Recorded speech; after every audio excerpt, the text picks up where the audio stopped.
Я не хочу просто учиться. Уже сейчас хочу понимать, что я делаю, зачем я это делаю и куда я иду. В школе я постоянно училась, потому что надо, потому что родители говорят, потому что так положено. Теперь я хочу учиться, потому что это приблизит меня к моей профессии и к моей цели. Хочу, чтобы каждый день учебы давал мне не просто знания, но и опыт. Чтобы при выпуске у меня не было трудностей с подбором работы.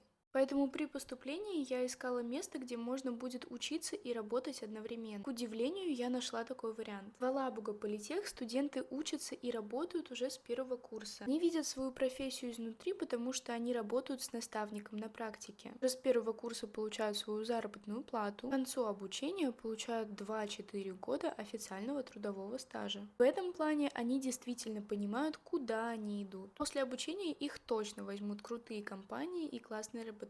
Если ты тоже не хочешь просто так учиться, то заходи в шапку профиля, там больше информации.